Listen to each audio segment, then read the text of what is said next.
what is the baby step to feel safe enough to be a person that you would want to date yourself? Like, I would choose me every time. I would choose me now. I wouldn't choose me 5 years ago. I wouldn't choose me 6 years ago. So what is I that? always think that heartbreak is not losing someone, it's the betrayal of yourself. Oh. You know? So I think when it comes to that, I feel like choosing a partner is kind of like choosing anything else in your life. If you don't like a certain cereal, you're not going to eat it just because, you know, it's there and it's like, you know what I mean? Or if you try on a dress and it's 2 sizes too small, you're not going to keep wearing it and have the zipper open. So I don't understand why we stay in relationships that make us smaller or that have things we don't taste good. Exactly. Or if it's a lotion, they make us itch and gives us hives. Like, you know what I mean? It's like, why do we put ourselves through pain to be with somebody rather than find the perfect fit?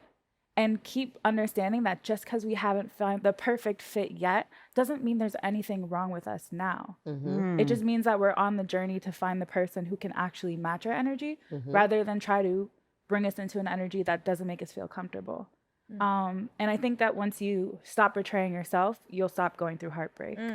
100%. And I think for the people who need to hear it, like they're 6, like me. Yeah. You're basically saying like there's so many categories in life that we do choose, that we do have authority over. I'm going to the supermarket. I don't want things from aisle 7, but I want things from aisle 2. But when it comes to relationships, because it's pre-verbal, we all of a sudden get to this, you know, the parental pick me. Yeah. Yes. And you're saying that if you move from that and you realize that there's choice, there's open doors in all these things, Exactly. then that's a muscle that you can train to also use that in relationships. But that's the baby step you just gave. It's like, now you know that you do this all the time. Exactly.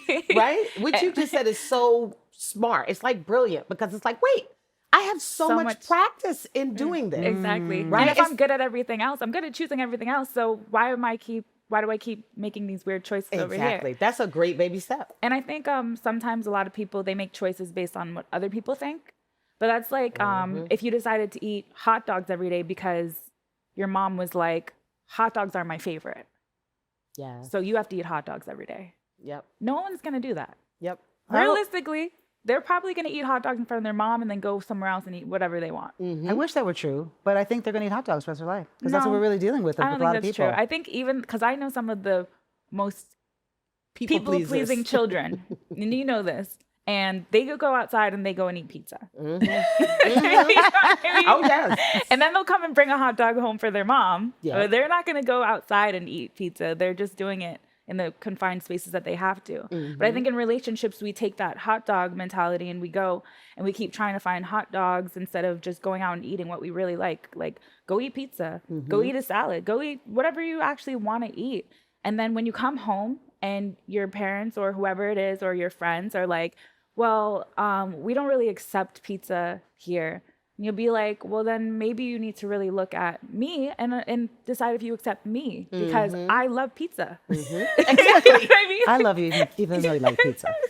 Yeah, you are very accepting. I don't ever worry about bringing anyone home. Yeah. But I think that's just like really how it is. And Agreed. we complicate it, but it's really that simple. And I think also the statistics are like wrong because I think people are just marrying later and they're having a greater success in their marriage because they're marrying later. So Like they're second saying, time, you're saying? Or like, no, well, not just second time, but just later. Like my generation and the generations before me, they're all marrying like Later. 31 plus. Yep. And they say that if you marry after 30 to 35, that you have a higher success rate of you marriage. know yourself better. Yeah, you're choosing exactly. better. And it's like you're at a point where like, I like these things. If you like these things, let's get married. You know what I mean? Right. And if you don't, then I don't know. Yeah. It's not going to work. These are my hobbies. You know? These are my hobbies. But I also think you've also lived through enough things. I mean, I can see in my own life having just these very big experience relationships, understanding like what really matters to me are the slower, softer, sweeter, Yeah. more simple things. Right. I think you have a little more adversity to even know what to choose or Yeah, what to look for to definitely. choose. Same. And Yes. sometimes, from my experience, even as emotionally evolved as I am, I have partnered with someone who is more emotionally evolved than me and has taught me emotional evolution through communication. Like my last relationship, he would really hold space in our conflicts. Like he would like be like, okay, we're having a conflict. We need to sit down. We need to like look each other in the eyes and we need to resolve this because we can't continue our day because it's going to turn into a whole other situation. So we would sit down, look at each other. I would say how I felt. We would pause. He would say how he felt. Then we'd be like, okay, well, what are the bullet points? Can we get through this? Is it possible to get through this? What's the real resolution? Why are we even arguing in the first place? Why don't we come to a solution and just let it go? And I think once you find someone who you can communicate with on that level, not just in your relationships, like romantically, but in your friendships, in your family relationships, where I think I have really good, you know, like the people in my family are really good at communication, and I'm lucky for that. But I think it just starts with very simple things. Like even if you and your partner sit down and you're like, okay, we can't communicate through words. Let's write it down on paper. You read my paper, I read your paper. We come together and it's like, okay, well, you're fighting because of this, I'm fighting because of this. Let's just circle the key things and like, let's resolve this today. And then if we resolve it, what's our reward? Then we get to go eat somewhere cool, or you get your cheat snack that I hate that you eat, or whatever it is. You know what I mean? Yeah. Like, and make it fun. The process. Yeah, exactly. And you can do that with yourself. Exactly. Yes. You can do that with yourself. Well, you have to do it yourself, because that'll do the work to do to. And to go off of what you were saying as well about some people have to learn the lesson multiple times. I think sometimes we get lost in the journey, and sometimes we forget the outcome that we really desire. So if you really focus on the outcome you desire of your relationship, or the outcome you desire of your anything in life, then getting stuck in the middle is not going to happen as much.